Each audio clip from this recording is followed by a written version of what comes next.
Friends, నేను మీకు ఒక కథ చెప్పబోతున్నాను. అశ్వత్థామ తండ్రి అయిన ద్రోణాచార్యుని కథ. ఏకలవ్యుడి వేలు తీసుకున్న కుటిల ద్రోణుడి కథ కాదు, అర్హుడి దగ్గరే గొప్ప విద్య ఉండాలి అనుకున్న గురువు కథ. సినిమాల్లో, యూట్యూబుల్లో మీరు విన్నా చూసిన ద్రోణుడి కథ కాదు, మహాభారత ఇతిహాసంలో చెప్పిన ద్రోణుడి కథ. ఖచ్చితంగా చెప్పగలను, ఈ ద్రోణుడి కథ మీరు అస్సలు విని ఉండరు అని. మహాభారతం ఇన్ బిట్వీన్ ద లైన్స్లో ద్రోణుడి అంతరంగం మీకోసం. ఈ స్టోరీ పూర్తిగా వింటే మీరు ద్రోణుడిని చూసే కోణం ఖచ్చితంగా మారిపోతుంది. ఫ్రెండ్స్, మహాభారతంలో ద్రోణుడు మెయిన్ విలన్గా కనిపించే పార్ట్ ఏకలవ్యుడికి విద్య నేర్పడం అనడం, గురుదక్షిణగా బొటన వేలను తీసుకోవడం. ఇవి రెండూ నిజాలే, కానీ మనకు చూపించిన విధానమే తప్పు. ద్రోణాచార్యుడు ఏకలవ్యుడికి విద్య నేర్పనడానికి కారణం కులం కాదు, గుణం. ఏకలవ్యుడు మహాకోపిష్టి. కోపం వస్తే కంట్రోల్ కోల్పోతాడు. ఇది ద్రోణుడికి తెలుసు. తాను అతి కోపిష్టి అనడానికి ప్రూఫ్, ఏకలవ్యుడు అడవిలో విద్య నేర్చుకుంటూ ఉండగా అటుగా వెళ్లిన పాండవుల కుక్క ఏకలవ్యుడిని చూసి మొరుగుతుంది. తనను చూసి మొరుగుతుందన్న కోపంతో కుక్క నోట్లో 7 బాణాలు వేసి చంపుతాడు ఏకలవ్యుడు. చిన్న కర్రపులతో కొడితే వెళ్ళిపోయే కుక్కని 7 బాణాలు నోట్లో వేసి కొట్టి చంపడం ఎంత దారుణమైన విషయం. కొందరు అంటారు జంతువులను చంపడం తప్పు కాదు అని. రాజులు, వీరులు వేటకు వెళ్ళి జంతువులను చంపుతారు కదా అని. ఇక్కడ అడవి మృగాలను, జంతువులను చంపడం తప్పు కాదు. మననే నమ్ముకుని మనతో ఉండే పెంపుడు జంతువుని అంత దారుణంగా చంపడం తప్పు.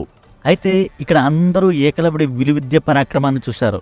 కానీ అర్జునుడు వెళ్ళి జరిగిందంతా ద్రోణుడికి చెప్పినప్పుడు ద్రోణుడు పెంపుడు జీవుని 7 బాణాలతో కొట్టి చంపిన ఏకలవ్యుడి క్రూరత్వాన్ని చూశాడు. ఏదైతే జరగకూడదు అనుకుని విద్య నేర్పడం అన్నాడో అదే జరిగింది. గురువుగా ద్రోణుడి ఆశ గొప్ప విద్య, ధర్మాధర్మ విచక్షణ కలిగిన వాడి దగ్గరే ఉండాలి అని. అందుకే ప్రాణం కన్నా ఎక్కువైన తన కొడుకు అశ్వత్థామ ముక్కోపి, కోపం వస్తే ధర్మాధర్మ విచక్షణ మర్చిపోతాడు అని తెలిసే కొడుక్కే మొత్తం విద్యను నేర్పలేదు. రోజు పోరు పెడుతుంటే తట్టుకోలేక బ్రహ్మశిరోనామకస్త్రాన్ని ఉపదేశించాడు, కానీ ఉపసంహారాన్ని చెప్పలేదు. అలాగన్నా దానిని వాడకుండా ఉంటాడేమో అనే ఆశతో.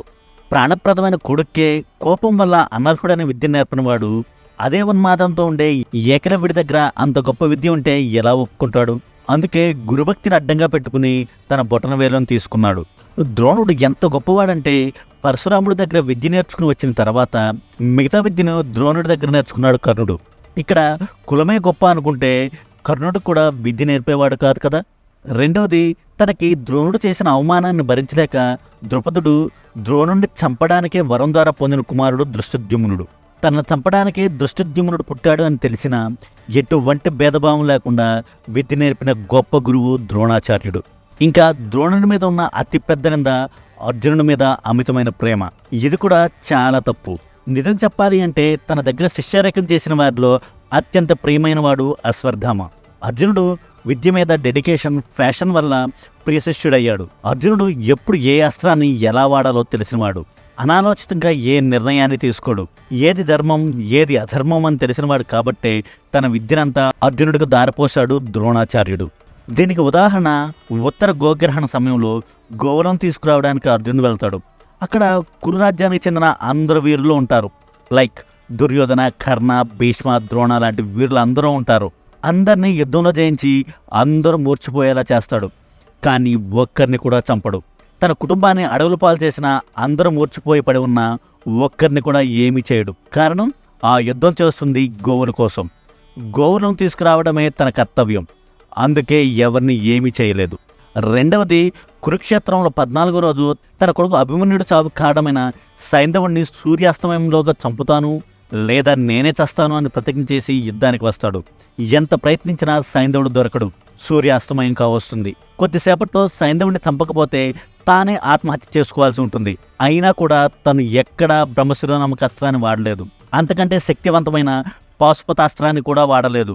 ఎందుకంటే తాను చంపాలనుకుంది సైంధవుడిని. ఆ 2 అస్త్రాల్లో ఏది వాడినా అక్కడ ఉన్న సైన్యం మొత్తం చనిపోతుంది అని. ఏదో అప్పుడు కృష్ణుడి దయ వల్ల సైంధవుడిని చంపాడు, కానీ తన దగ్గర ఉన్నాయి కదా అని అందరూ పోతే పోయారని ఏదో ఒక అస్త్రాన్ని వేసేయలేదు. అది అర్జునుడి గొప్పతనం. అర్జునుడి వ్యక్తిత్వం ద్రోణాచార్యుడికి తెలుసు. అందుకే తన విద్యకు అర్జునుడే అర్హుడు అని విద్యనంతా తనకు నేర్పిస్తాడు.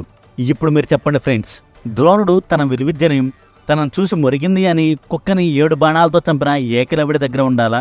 ప్రాణాల మీదకి వచ్చినా కూడా ఒక్కరిని చంపడానికి పెద్ద అస్త్రాలను వాడిని అర్జునుడి దగ్గర ఉండాలా? గర్భస్థ శిశువు మీద బ్రహ్మశిరోనామకస్త్రాన్ని వేసిన అశ్వత్థామ దగ్గర ఉండాలా? అంత యుద్ధం చేసినా కూడా ఒక్కసారి కూడా పాశుపతాస్త్రాన్ని కానీ బ్రహ్మశిరోనామకస్త్రాన్ని కానీ ఒక్కసారి కూడా వాడని అర్జునుడి దగ్గర ఉండాలా? ద్రోణుడు ఏకలవ్యుడికైనా అశ్వత్థామకైనా వారి గుణాల వల్ల విద్య నేర్పలేదు, కానీ కులం వల్ల కాదు. అర్జునుడు అన్ని విద్యలు నేర్చుకున్నాడు కాబట్టి ద్రోణుడికి ప్రియశిష్యుడయ్యాడు. ప్రియశిష్యుడు కాబట్టి విద్యనంతా నేర్పలేదు. గ్రేట్ పవర్ ఎప్పుడైనా సరే గ్రేట్ క్యారెక్టర్ను వాళ్ళ దగ్గర ఉండాలి అనేది ద్రోణుడి ఆశ. ఇంత గొప్ప వ్యక్తిత్వం ఉన్న ద్రోణుడిని ఈ సినిమాల్లో, యూట్యూబ్ స్టోరీస్లో ఒక విలన్లా చూపిస్తూ ఉంటారు. ఇది ఫ్రెండ్స్ భారతదేశ గురువుల యొక్క గొప్పతనం.